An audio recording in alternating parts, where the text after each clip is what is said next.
Science and tech discussion series को आगे बढ़ाते हैं। और पेन एंड पेपर निकालिए, एक कल्पना कीजिए, एक ट्रायंगल बनाइए, ट्रायंगल, राइट। और ट्रायंगल का जो ऊपर पार्ट है वहाँ पे पदार्थ के लिक्विड स्टेट की कल्पना कीजिए, और नीचे लेफ्ट में है वहाँ पे सॉलिड की कल्पना कीजिए, और दाहिने में गैस की कल्पना कीजिए, राइट। तो क्या होगा? Solid, liquid and gas. अब करना क्या है? सॉलिड को गैस में कन्वर्ट करना है, सीधे लिक्विड स्टेट में नहीं लाना है। इस प्रोसेस को क्या बोलेंगे हम लोग? सब्लिमेशन। सब्लिमेशन क्या हुआ? सब्लिमेशन इज ए प्रोसेस जिसमें solid state of matter directly goes to the gaseous state without meeting liquid state. Simple है।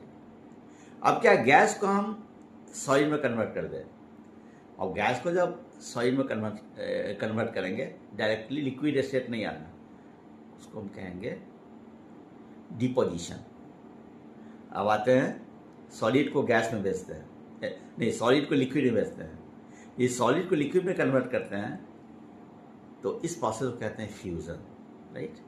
और लिक्विड को यदि सॉलिड में लाते हैं, this process is called solidification.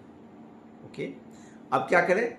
Liquid को गैस में लाइए, दिस प्रोसेस कॉल्ड वेपोराइजेशन। यानी वेपोराइजेशन क्या हुआ? एक प्रोसेस हुआ जिसमें पदार्थ का जो लिक्विड स्टेट है वो गैसेस स्टेट में आ जाता है, right.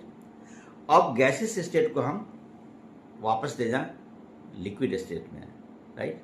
This process is called condensation, right. क्या हुआ कंडेंसेशन में? कि gaseous state of matter goes to the liquid state.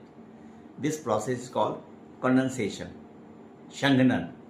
अब ये बताइए कि ये जो अवस्था परिवर्तन हुआ, क्योंकि आप जानते हैं कि जो भी हम देखते हैं उस जो पदार्थ की अवस्था होती है, और पदार्थ की अवस्था तीन होती है: ठोस, द्रव और gas, solid, liquid and gas. अब ये कैसे बदलेंगे आपस में एक दूसरे को? कैसे जाएगा ये?